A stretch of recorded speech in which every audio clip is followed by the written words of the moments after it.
Hola, está Jessica Santiago Rentas en Recursos Humanos con Calle y hoy muchos temas interesantes y que le estamos contestando a ustedes, los que tanto nos escriben y nos hacen consulta. Aprovechen el podcast de hoy que vamos a hablar de todas esas dudas que nos envían al inbox. Así que por favor no se vayan de ahí y recuerden siempre seguirnos en todas las redes sociales, tanto sea por Facebook, Twitter, Instagram, YouTube y también a Jaguar Media, Recursos Humanos con Calle. Agradecemos a Olympic Agency porque si de beneficio se trata, llamen a Olympic Agency 787-706-0102, 706-0102.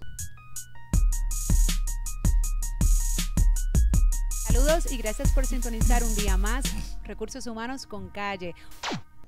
Y como les comenté en el episodio de hoy, vamos a estar discutiendo todas esas dudas que ustedes nos escriben y nos hacen, y nos acompaña el licenciado Ferrer, abogado laboral, que nos va a ayudar a contestar todas estas cosas que yo sé que son muy importantes para ustedes. Bienvenido, licenciado. Gracias por la invitación. Pues mire, yo acá hice como una recopilación de varios de los temas que las personas que nos escuchan o nos ven nos envían, así que para nosotros es bien importante, ¿verdad?, que en la medida que podamos contestar esas preguntas. Y comenzamos, licenciado, con el salario de los meseros. Yo sé que hay muchas dudas en Puerto Rico porque sabemos que tenemos un salario mínimo federal. No obstante, del mismo modo, hay un salario mínimo para la clasificación o los puestos de trabajo de mesero, y que eso también conlleva que va atado de unas comisiones y cómo se pagan o no se pagan. Yo creo que es bien importante no solamente para los meseros, sino también para los dueños de restaurantes, que a veces pues son patronos pequeños y no conocen cómo hacer este pago correctamente. Correcto, definitivo. Sí, lo primero que hay que distinguir en esto es qué tipo de patrono soy yo, si me aplica la ley federal o no me aplica la ley federal. Y eso, hay unos criterios, ¿verdad? Pero básicamente cualquier negocio que tenga 15 empleados o más, o que esté en el comercio interestatal o que genere más de $500,000 en venta, va a estar regulado por el Fair Labor Standards Act, que entonces pone unos requisitos en particular. La ley de aquí no habla mucho de lo que es empleado. Y licenciado, quiero detenerme acá, porque cuando hablas del negocio interestatal, pues es bien común, especialmente en la industria de restaurantes, que pertenezcan, porque eso es tan sencillo como tener una TH. Sí. Y pues obviamente sabemos que la mayoría de los restaurantes pues cobran por medio de sistema POS o de crédito o lo que fuese, donde pues se envuelve la transacción de una tarjeta de crédito o una TH. Correcto, o compran parte de los productos que ellos venden, los compran de manera internacional, pues ya estarían en el comercio interestatal. Así que la mayoría de los patronos van a estar. Okay. Estando regulado por la ley federal, pues entonces la ley federal pone un salario mínimo para los empleados, los tipped employees, que es de hecho un salario mínimo federal menor a $7.25. Ahora mismo está en $2.13 y ha estado por muchos años en $2.13 por hora. Y abro los ojos porque probablemente cuando la gente escucha, pero ¿y quién trabaja? ¿Quién trabaja por un salario de $2.13? Pero y eso es real, pero estamos en el 2019 y cómo se vive. Pero obviamente vamos a explicar por qué. Sí, porque no es obviamente que por hora el empleado termine ganándose los $2.13. Es que eso va a ser el salario mínimo que el patrono le va a aportar para propósitos de entonces utilizar las propinas que cobra ese empleado para entonces llegar al salario mínimo federal, que es $7.25, y sobrepasarlo al nivel que sea. O sea que el patrono paga $2.13 y con la diferencia de todas estas propinas, pues realmente es que se saca el promedio de ese salario. No obstante, puede ser mucho más de $7.25, porque con las propinas los meseros comúnmente sobrepasan los 7. Exacto. Si no llegase a tener un salario por hora de $7.25 ese empleado, entonces, ¿qué tendría que hacer el patrono? ¿Aportar esa diferencia, más de $2.13? El patrono tendría que aportarla para llegar como mínimo a $7.25. Por ejemplo, pero lo primero que hay que distinguir, yo me tengo que asegurar que ese empleado sea un empleado tipped employee, es un empleado a propina genuinamente. ¿Eso incluye a los bartenders? Pues incluye los bartenders, pero si el bartender, por ejemplo, está haciendo gestión por cualquier número de tiempo que no le va a generar propina, pues ese tiempo tiene que literalmente ponchar salida, ponchar entrada, para entonces que el patrono tenga este periodo de tiempo. Es a $7.25 y el otro periodo de tiempo es a $2.13. Y cuando tienes tu bartender, tú tienes tu bartender y lo mandas a hacer inventario, pues el tiempo que hace inventario no es con propina. Así que ese tiempo lo tiene que ganárselo a $7.25 o al rate que tú le pongas en exceso de eso. Ojo, escuchen por ahí. Ahora, o sea, licenciado, lo que a lo mejor también puede suceder es que ese tiempo que te fuiste a contar el inventario, que no hay propina, serían 7.25, pero la realidad es que, volvemos, comúnmente estas personas pues preferirían que igual siga corriendo el tiempo porque ganan mucho más por hora cuando realmente tú le sumas las propinas. Sí. O sea, estamos hablando de que muy raro un mesero en Puerto Rico cobra 7.25 la hora. Sí, yo, pues obviamente yo no estoy en la industria, pero la mayoría deben de exceder de 7.25 sin problema. ¿Y cómo se saca ese promedio? ¿Es por periodo de nómina? ¿Mensual? ¿Cómo yo voy a decir que el empleado llegó o no, ¿verdad? Se excedió uno de los 7.25? Semanal, diario, periodo de nómina, si es quincenal o bisemanal, mensual. ¿Cómo lo toma en consideración? Por periodo de nómina. Vamos a parar un momento para que conteste esa pregunta porque su micrófono se desconectó. Ay. Juanca, me dices. Si puedo hablar. ¿Te tomas la pregunta, Jessica? Hello. ¿Hago la pregunta completa? No me acuerdo cuál era. Me escucha. Ah, ¿cuándo es que se paga? ¿Cómo se calcula? ¿Cómo se calcula? Exacto. Tú me dices, Juanca. Ok, si quieres mirar a tu cámara, Ujú. recorto y abro. 3, 2, 1. ¿Y cómo entonces el patrono va a saber si ese empleado excedió o no excedió? Me explico. ¿Va a ser en la semana? ¿Va a ser por periodo de nómina que puede ser quincenal o bisemanal? ¿O va a ser mensual? Cuando yo hago ese corte y digo, o es diario.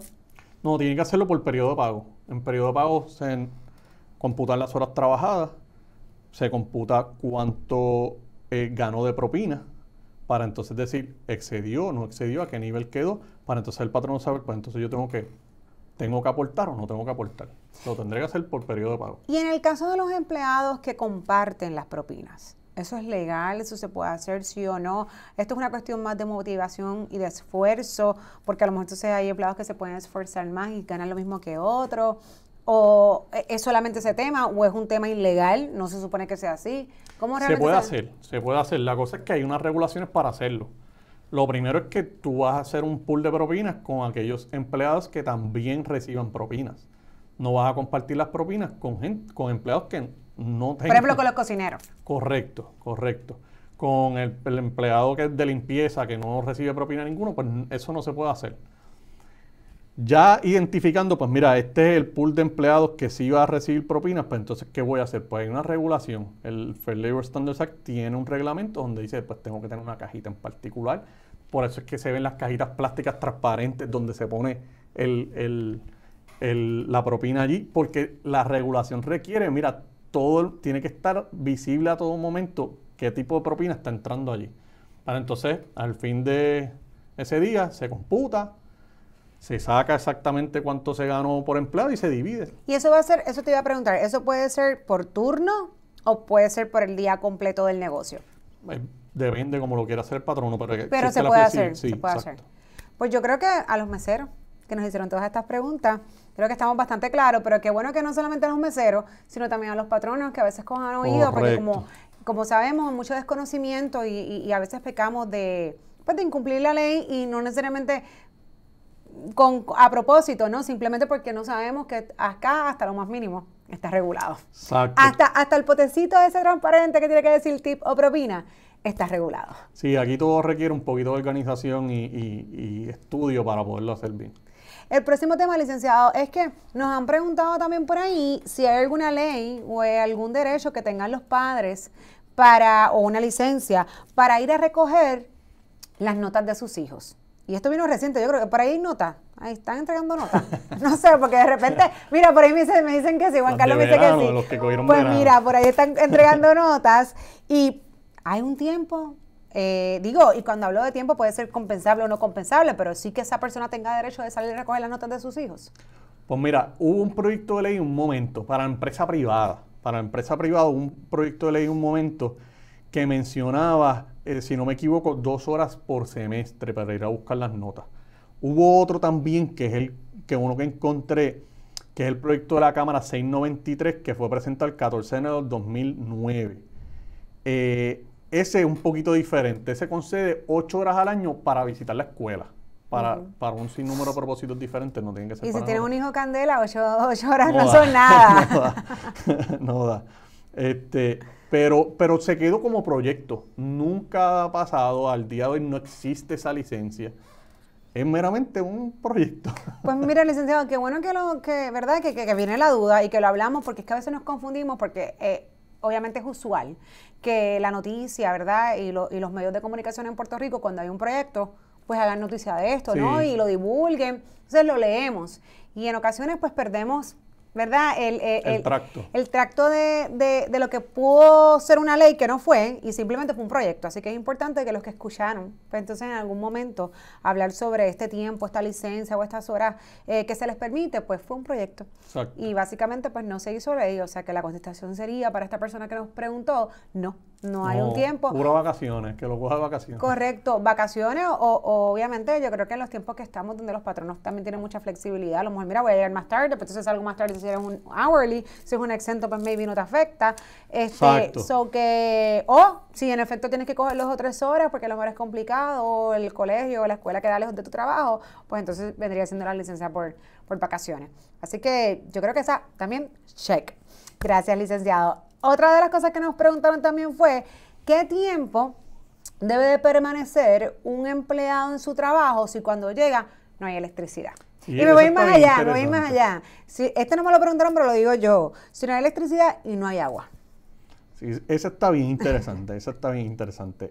Vamos a un escenario a la vez. Vamos a coger lo de la electricidad. Pues, técnicamente no hay ninguna regulación en Puerto Rico o a nivel federal que me diga que yo lo debo de mantener en trabajo cierto tiempo en particular o lo puedo despachar o no lo puedo despachar. No hay nada que regule el tiempo en particular. Sí existe o existía lo que era la garantía de compensación mínima diaria, que estaba incluido en varios decretos emitidos por el Departamento del Trabajo. Y pues si tú estabas en una industria que a tus empleados le aplicaba ese decreto, pues tú tenías que darle una compensación mínima diaria, ya sea porque los despachaste por una luz o los pudiste haber dejado para cumplir las 4 horas de la garantía de compensación mínima diaria, entonces los dejabas ir. Pero tenías que cumplir con ese requisito. O sea, no tiene que estar, pero le tengo que pagar, que es más o menos similar al tema. Lo que sí más directo con el tema existe es unas regulaciones de OSHA que tienen que ver con la calidad del aire. Pero las mismas regulaciones de OSHA dice, esto no tiene nada que ver con aire acondicionado. Yo regulo la calidad del aire, no el hecho de tener aire acondicionado. Entonces, lo que ha emitido es una guía donde trate de ayudar al empleado para que trabaje en un ambiente de trabajo donde no haya mucho calor. Sí, yo pienso que esto es caso a caso, porque si por ejemplo tú me dices a mí que el lugar de trabajo es un lugar que está completamente cerrado, donde no tiene ningún tipo de ventilación, entonces no hay electricidad, obviamente no hay aire acondicionado, puede ser un poquito crítico y las condiciones de ese trabajo se pueden afectar. Exacto. Ahora bien, si tú estás acostumbrado a trabajar en aire acondicionado y mañana no hay, es más, no se fue la electricidad, simplemente se dañó el dañaron, que eso sucede, pero hay ventanas, pues mira, toca como en los viejos tiempos, sacar los screens, abrir las ventanas y trabajar con abanico, y ahí no hay ninguna violación, y no creo que OSHA tenga por qué entrar en ese, porque incluso en las casas de uno, de repente no tienes aire todo el tiempo en todas partes. Correcto, la regulación de OSHA misma dice, o sea, nosotros no vamos a entrar a abogar o presentar una investigación y comenzar una investigación, un caso por no tener los aires acondicionados funcionando. Meramente da una guía de temperaturas razonables de trabajo para poder pues, establecer algún tipo de guía, ¿verdad? Pero no es que va a ser un issue en particular. Ahora sí, lo que como patrono, lo que hay que pensar también es que yo no puedo descartar cualquier queja de un empleado de la primera. Porque hay varios detalles que podrían surgir que quizás no son muy a menudo, pero cuando surgen son problemáticos, como sería la necesidad de un acomodo por una condición médica en particular que sufra el empleado. De seguro, obviamente. Entonces, pues hay que ver exactamente qué es lo que está pasando con ese empleado y tú descartarla de la primera, ya técnicamente estás violando el Americans with Disabilities Act porque no entraste al proceso interactivo que sugiere que la ley entra. Así que, aunque uno le dé las ganas de decirle al empleado, mira, no molestes más, ponte a trabajar, aunque no haya aire acondicionado, tendrías que literalmente, pero ¿qué te pasa? Tú sabes. tampoco sin preguntar una condición en particular. ¿Tú tienes alguna condición? Claro. Sin ¿Cuál hacer la pregunta sería directa. la razón más allá del calor que todos sufrimos, Exacto. de verdad, de calor en Puerto Rico? Incluso estamos en octubre y anyway, vemos las temperaturas y acá están, ¿verdad?, bien altas. No obstante, también hay otras cosas porque, exacto, si no hay electricidad y una planta y por lo menos, pues, prende lo que son las computadoras, que es el medio, la herramienta principal de trabajo de casi todo el mundo, y se puede trabajar con un poquito de calor, pero se puede trabajar, pues obviamente pues no hay una obligación del patrono Correcto. de decir váyanse, o váyanse en el momento porque uno siempre espera, o tiene la fe, cada vez que, eso es como en la casa, cada vez que se va la luz, tú tienes la fe que en algún momento regrese, al menos que ya esté, ¿verdad? Que a veces sí sabemos, mira, no, esto va a durar 8 horas, esto va a durar 24 horas, pues porque sucede, pues ya es diferente. Ahora bien, si no hay equipo, si yo no tengo generador eléctrico, si yo digo, no, pues te vas a quedar ahí empleado hasta ver, dame un break, 1 hora, 2 horas, a ver si la luz regresa. No sé, pues ponte a archivar, ponte a hacer a lo mejor trabajo clerical, Juega trabajo brisca, lo que tú manual, quieras. o juega brisca, yo te voy a pagar porque juegues brisca, pero dame la oportunidad, porque a lo mejor pierdo más enviado de tu casa, que de repente en 1 hora, hora y media llegue, entonces por lo menos las 5 horas restantes pues las puedes trabajar. O sea que ahí tampoco hay ninguna ilegalidad. Ninguna. Lo que hay que tener bien pendiente, obviamente, que yo como patrono, sí, como tú me dijiste, si lo siento a jugar brisca, le tengo que pagar por jugar Claro, brisca. estás en el trabajo y no es culpa de ellos que no haya luz. O sea, que Exacto. te toca así, pagar como si fuera un día Exacto. normal de trabajo. Exacto. Igual al exento, vino a trabajar, no puede trabajar por situaciones fuera de su control, se Tiene que supone que pagar. le Y pague. ahí sí yo creo que también está súper claro, ¿no? Y se ha discutido acá anteriormente lo que son las clasificaciones de exento. Exacto. Y te pregunto, licenciado, en el caso de que no hay agua, que el tema del agua lo traigo también porque pues es un tema también de sanidad, ¿no? En cuestión de los baños. Cuando no hay agua, pues, como todo, uno a lo mejor la primera hora, pues los baños ahí, ¿verdad? Se hacen la número 1, pues whatever, pero ya la que, incluso aunque sea más que la número 1, llega el momento en que los baños ya, o sea, no aguantan más nada. Entonces, ahí sí puede entrar una cuestión, ¿verdad? Pues hasta de salud, y no tiene que tener ninguna condición la persona, es que simplemente fisiológicamente tenemos unas necesidades y no tengo dónde ir. Entonces, ya ahí sí sería prudente que el patrono le diga, mira, pues si tienes que ir al baño y pues no hay agua o no están bajando, lo recomendable sería que dejen ir a los empleados. Pues mira, ya lo que pasa es que para propósitos de el tema de agua en particular, ya sí hay unas regulaciones de OSHA que sí aplican y sí requieren que en el lugar donde haya un grupo de empleados haya agua potable suficiente para limpiarse las manos, ir al baño, lavar comida, y hacen un listado de cosas que se supone que el empleado puede hacer con agua. Claro está, técnicamente, si yo en el lugar de trabajo no tengo, como dicen, running water y lo puedo suplir con galones de agua, pues lo estoy supliendo y estoy cumpliendo. Pero se supone que haya agua potable para eso. Así que habría que ver cómo uno como patrono creativamente pues dice, pues déjame resolver qué hago para resolver. Pero se supone que haya agua. Y ahí sí he tenido situaciones que me han consultado los patronos donde vienen, mira, estoy sin agua, acaba de llegar un inspector de OSHA, ¿qué hago? Y pues, ahí hay un issue. Bueno, la primera contestación es tienes un issue. La segunda es vamos ahora a manejar el issue. La otra consulta por acá, licenciado, es tarjeta de seguro social. Hay empleados que me han dicho, pero es legal.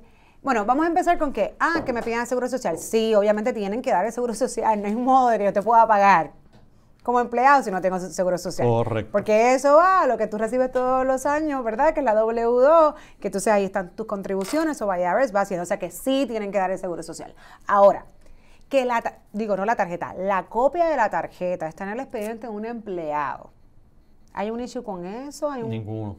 Incluso, y me corrige, licenciada, pero si hablamos de lo que es I-9, ¿no? Que es el documento de inmigración, ¿no? Que pues básicamente que autoriza a las personas a trabajar en los Estados Unidos, y parte de las evidencias o de esos support documents que deben de ir anejados pudiese ser la tarjeta de seguro social. Uno de ellos es la tarjeta. ¿sabes? Exacto. Digo, si me dan el pasaporte no necesito otro, pero si fuese la lista B y C, uno de ellos puede ser la Correcto. tarjeta. Entonces, hay personas que incluso yo lo he tomado en adiestramientos donde, pues si tú no hay la necesidad, y a lo mejor por eso es que la gente se confunde, de guardar esos documentos. Una vez tú tengas tu I-9, tú estás en cumplimiento. Ahora, lo que siempre se me ha dicho es, si tú no vas a tener los support documents de uno, no los tienes de ninguno. Ahora, si los vas a tener de uno, los tienes de todos. Bueno, la regulación de ley 9 se supone que uno guarde los supporting documents, que uno utilizó para identificarlos. Siempre, porque fíjate, en el Departamento de Trabajo Federal a veces dan como otras cositas.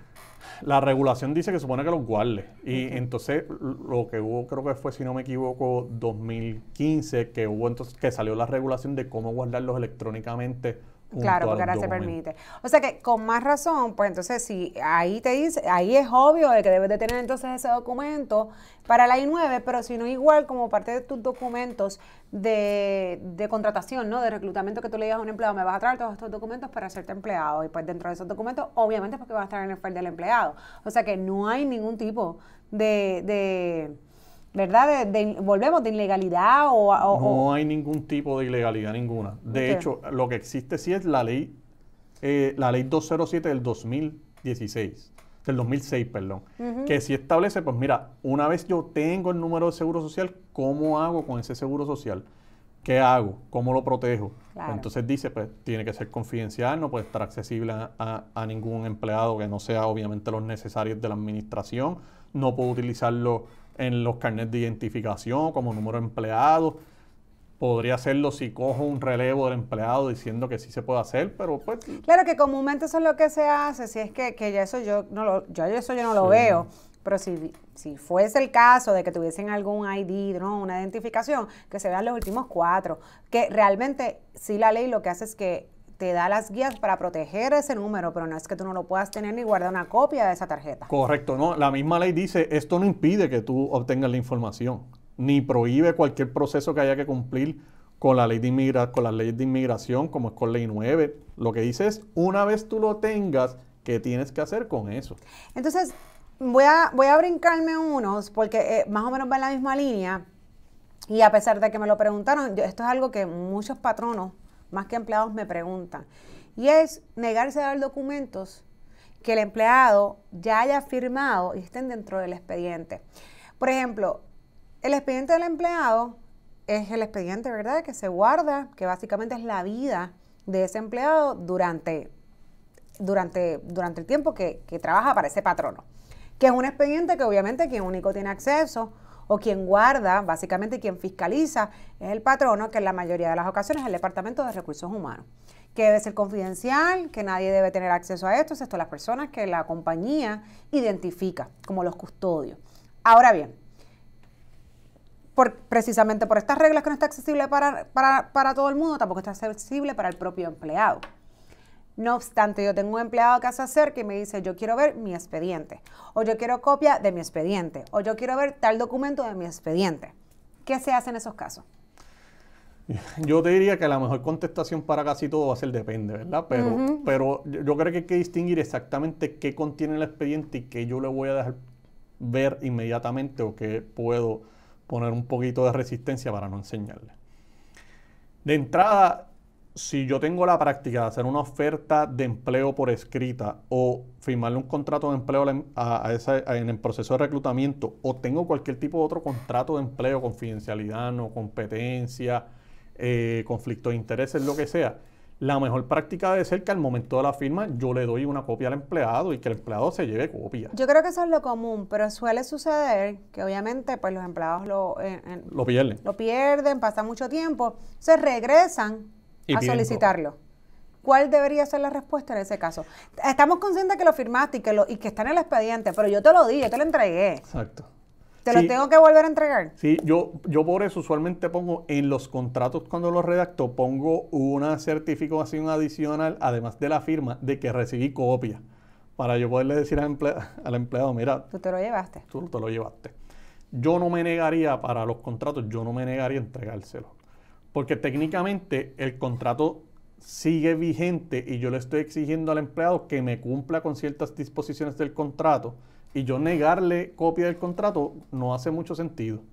¿Y las amonestaciones? Ese es el otro detalle. El resto del contenido del expediente técnicamente es un contenido que es propiedad del patrono, que se puede entender que es totalmente confidencial. Sí hay que tener pendiente la ley de igualdad salarial que dice, pues mira, esta información tú no la puedes categorizar como confidencial, que es pues, lo que se gana el empleado, ¿verdad? Pero excepto eso, el resto no debe haber controversia ninguna de que es propiedad, uno, del patrono y dos, de que es confidencial. O sea que en otras palabras, yo te di una amonestación hoy y tú la firmaste y yo te di copia. Y pasaron 6 meses y te dio una suspensión y tú la firmaste, yo te di copia. Y pasó 1 año y medio y tú las perdiste y me las vienes a solicitar. Yo te puedo decir, no te las voy a dar, yo te las di cuando te las tuve que dar y eso es parte de mi expediente. Exacto. Exacto. Pero tienes que tener la documentación suficiente para tú poder decir, o bueno, no es que tienes que tenerla, es que idealmente tienes la estructura suficiente para poder decir, esto no es una firma de recibido, tú te llevaste copia. Y pues, como dijiste ahorita también, si estamos hablando de amonestaciones, pues el empleado debió de haber recibido copia. Hay un caso que describe la amonestación escrita como aquella que el patrono le da por escrito al empleado y el empleado recibe copia de esa. Así que, pues, tienes que en algún momento darle copia al empleado. Que después la quiera, yo me negaría. Ok, y te pregunto, ¿solicitud de dinero o recolectas? Sabemos, yo creo que este lenguaje se utiliza en casi todos los manuales donde no se permite ningún tipo de recolecta de ningún tipo, pero sabemos que también eso pues muchas veces no lo cumplen y a veces por buenas causas, porque no voy a decir que no, vamos a suponer que tenemos un compañero que está enfermo, que está pasando por una situación difícil o incluso a veces los hijos de compañeros que también están pasando por situaciones difíciles, entonces entre los empleados pues hacen sus colectas de dinero, etcétera.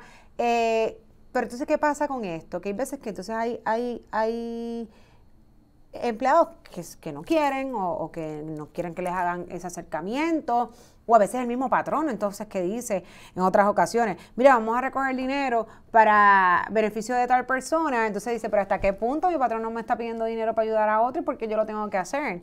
Entonces, ¿verdad? Digo, y aquí estamos sacando la empatía aparte porque no es lo que estamos juzgando. Exacto. Aquí lo que estamos juzgando es pues el que también dice, yo me siento incómodo, yo no quiero que me hagan ese acercamiento. Entonces, ¿cómo eso realmente, verdad, en un marco legal se podría definir? Pues mira, hay que ver, como tú dijiste ahorita, es bien común tener una política de eso incluida en el manual de empleado. Hay que tener cuidado porque sí hay unos requisitos que le aplicarían a ese reglamento, a esa política en particular, bajo el National Labor Relations Act. Independientemente yo tenga una unión o no, el National Labor Relations Act exige unos requisitos para ciertas políticas y esa es una de ellas. La otra sería la de social media, que es la que usualmente todo el mundo se enfoca, pero en esa en particular, pues hay que ver cómo está redactada para ver si cumple o no cumple con los requisitos del NLRB. Así que hay que tener cuidado cómo uno la redacta. Suponiendo que es redactada bien, podemos prohibir ese tipo de conducta en el trabajo sin problema. No hay ninguna forma que el empleado pueda decir, excepto por una violación a las prácticas a los requisitos del NLRA, no hay ninguna reclamación que el empleado me pueda decir, es que tú me tienes que dejar hacer esto.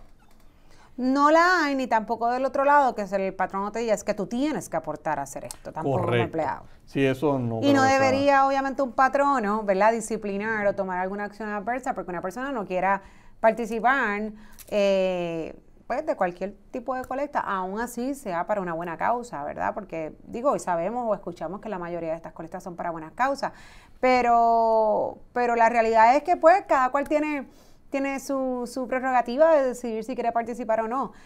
Así que para los que nos preguntaron eso, pues ahí está su contestación. Exacto. Pero el que insiste en tener la política tiene que tener cuidado cómo está redactada. La probabilidad de que tenga un conflicto si no tiene una unión es bien bajita. Pero técnicamente uno cuando hace las cosas trata de hacerlas bien. Claro. No, por eso, y como lo dije desde el inicio, lo que pasa es que a veces las personas pues desconocen, no lo sabemos todo y acá está todo, hasta lo que menos te imagines. Hay una ley, hay una regulación, hay un reglamento, o sea que es importante que cuando estas cosas se hagan, ¿verdad? Busquen expertos que les asesoren, que le hagan estas políticas para que precisamente pues no vayan a incumplir.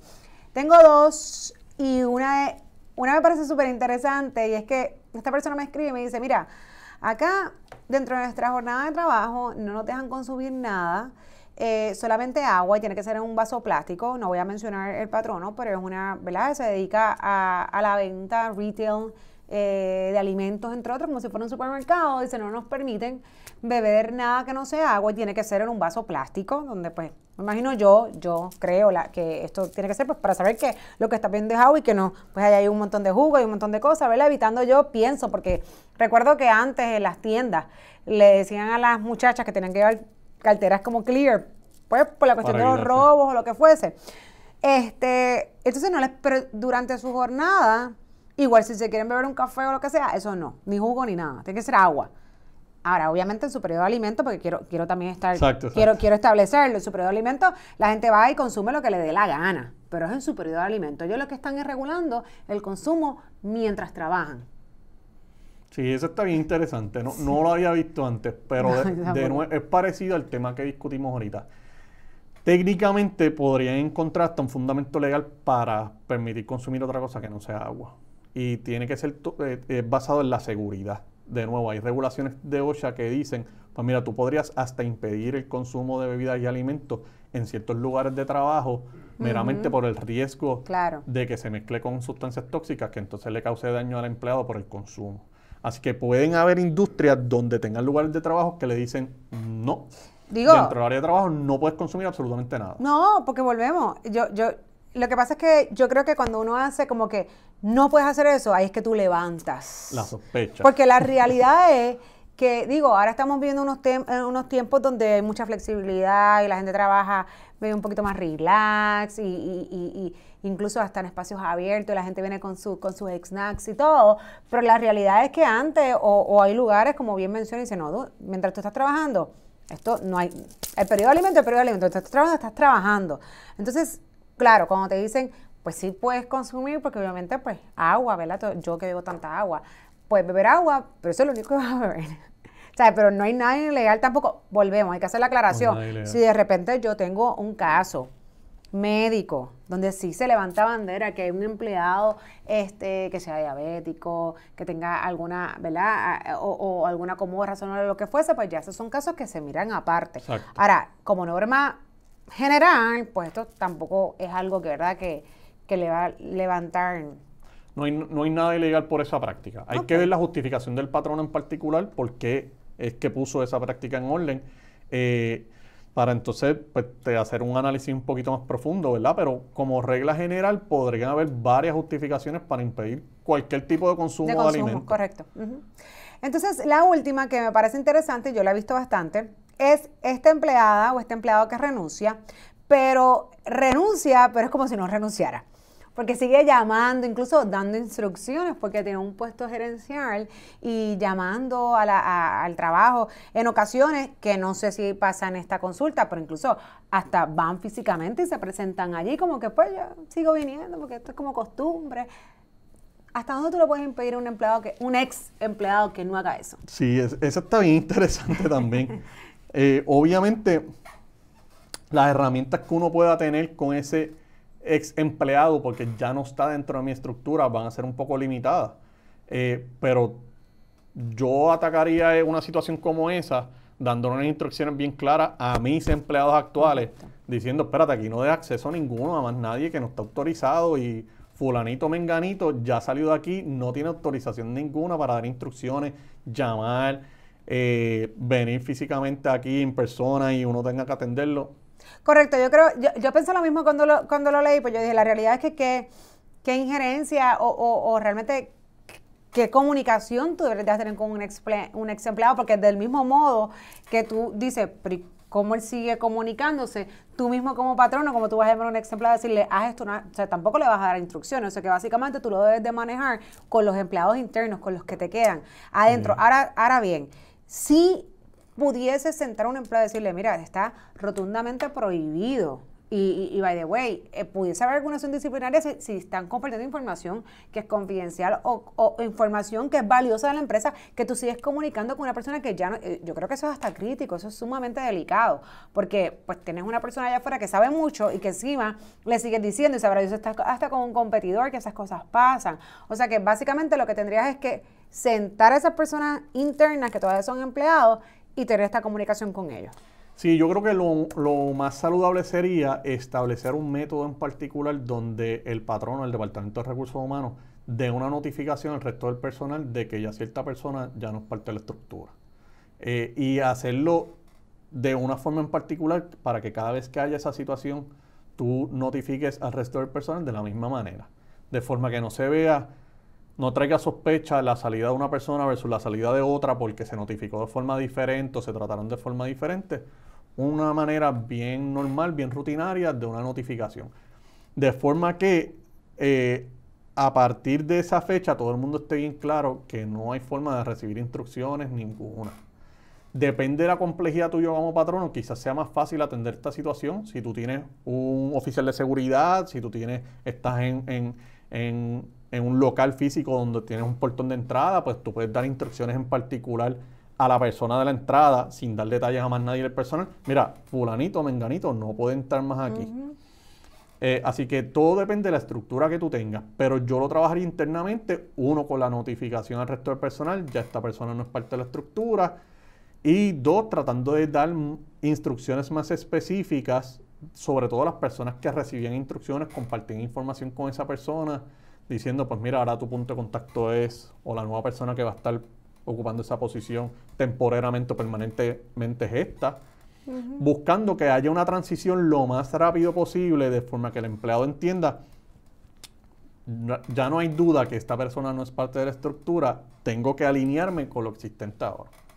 Excelente, pues gracias mil, licenciado, por este popurrí de consulta que yo sé que a veces es muy difícil y by the way, en ocasiones le contesto a las personas que nos escriben porque sería irresponsable de parte nuestra poder contestar ciertas cosas sin tener todos los elementos, ¿no? Y los factores de juicio, así que tratando de dar la más información posible, le agradezco mil que haya podido compartir con nosotros en el episodio de hoy, y esto es Recursos Humanos con Calle. Gracias mil por siempre sintonizarnos.